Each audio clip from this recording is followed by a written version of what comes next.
গভীর রজনীতে নবী ঘুমায়। আল্লাহ পাক রব্বুল আলামিন ডাক দিয়ে বলে, নবী আমার মুহাম্মদ বলে ডাক দেয় না, বলে ও কুম্বুলওয়ালা, ও চাদরওয়ালা, কুম্বুলওয়ালা, এরকম বলে নবী ডাক, আল্লাহ ডাক দিতেন নবীকে। বলে ও কুম্বুলওয়ালা, আপনাকে তো ঘুমের জন্য দুনিয়ায় পাঠানো হয় নাই, আপনাকে তো ঘুমের জন্য দুনিয়ায় পাঠানো হয় নাই, আপনাকে ইবাদত করার জন্য, আপনার উম্মতদেরকে তাগিদ দেওয়ার জন্য দুনিয়ার ভিতরে পাঠাইছেন। নবী করিম সাল্লাল্লাহু আলাইহি ওয়াসাল্লাম আল্লাহর কথা শুনে ওযু বানাইয়া তাহাজ্জুদের মুসাল্লায় দাঁড়ায় কান্না করতেন, ওদার মালিক মাফ করে দেন, না জানি কত ভুল করলাম। আল্লাহ পাক রব্বুল আলামিনের দরবারে সিজদায় উঠে কান্না করে নবী আমার, কান্না করে আর বলে, নবী আমার, আল্লাহ আমার কত না ভুল করেছি, কত না পাপ করেছি, আল্লাহ ক্ষমা করে দাও। অথচ মোহাব্বতের ডাক দিয়েছেন আল্লাহ, ও কম্বলওয়ালা আর ঘুমাইও না, তোমাকে ঘুমের জন্য দুনিয়ায় পাঠানো হয় নাই, পাঠানো হয়েছে তোমার উম্মতদেরকে খারাপ পথ থেকে ভালো পথে আনার জন্য, ঘুম থেকে জাগাইয়া ফজর নামাজ পড়ার জন্য আপনাকে দুনিয়ার ভিতরে পাঠানো হয়েছে, ওহির জন্য পাঠানো হয়েছে। নবী করে দুনিয়ায় পাঠাইলাম, উম্মাদদেরকে ধরিয়া ধরিয়া বাঁচানোর জন্য আপনাকে দুনিয়ার ভিতরে পাঠানো হয়েছে। নবী আমার কেন ঘুমান? নবী এই কথা শুনে মুসল্লায় দাঁড়ায় কান্না করে আর নামাজ পড়ে, নামাজ পড়তে পড়তে পা ফুলে গেলেন, পা ফাটিয়া রক্ত বাহির হইতেছেন। আল্লাহ পাক রব্বুল আলামিন ডাক দিয়ে বলে, ও জিবরাইল যাও, আমি আল্লাহর পরীক্ষায় নবী পাশ করেছে, নবী আমার কথা শুনছে, নবী আমাকে ভালোবাসে, যেমনি ভাবে আমি আল্লাহ তাকে ভালোবাসি, তেমনি ভাবে নবী আমাকে ভালোবাসে। ও জিবরাইল যাও, নবীকে ঘুমাতে বলো, বিশ্রাম নিতে বলো। নবী কান্না করতে করতে নামাজ পড়তে পড়তে পা ভুলায় ফালাইছে।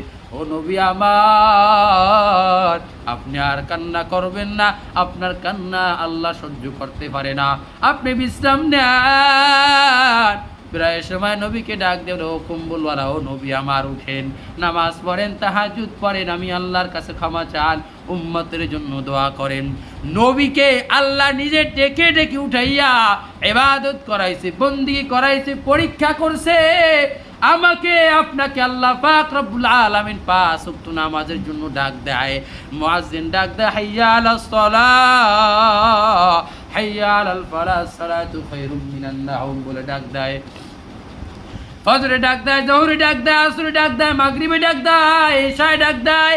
বান্দার কোনো খবর নাই, বান্দার কোনো খবর নাই। আল্লাহ পাক রব্বুল আলামিন বলে, বান্দা যেহেতু না আসছে যেহেতু, বান্দা তাহাজ্জুদের মুসাল্লায় দাঁড়ায় দাঁড়ায় আমি আল্লাহর কাছে চোখের পানি ফালাইবে, সিজদায় পড়ে কান্না করবে। বান্দার জন্য আল্লাহ পাক রব্বুল আলামিন প্রথম আসমানে আসিয়া ডাকবে, ও বান্দা, কার কি প্রয়োজন, আমি আল্লাহর কাছে যাও।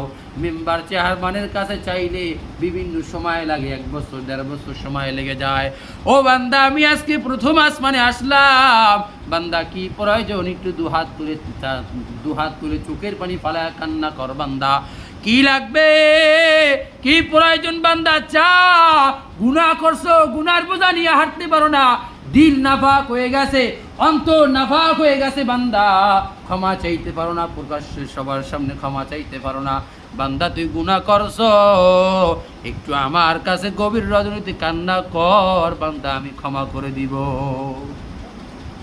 এ বান্দা, ক্ষমা করার জন্য আমি আল্লাহ প্রস্তুত। প্রথম আসমানে আসি, বান্দা জাহান্নামে যাবে, আমি আল্লাহ চোখের সামনে থেকে আমি আল্লাহ তাকায় তাকায় দেখবো। ও বান্দা, আমি আল্লাহ সহ্য লাগবে না। কারণ কেন সহ্য লাগবে না? আল্লাহ নিজ কুদরতি কদম দিয়া, কুদরতি হাত দিয়া পুরা শরীরটাকে বানাইছে, এত সুন্দর করে চেহারা বানাইছে, কপাল বানাইছে। বান্দা সিজদা করবে আল্লাহকে, সিজদা করে ডাক দিবে সুবহানা রাব্বিয়াল আ'লা বলে কান্না করবে, চোখের পানি ফালাইবে। বান্দা চোখের পানি ফালানো মাত্র সব গুনাহগুলো মাফ করে দিব।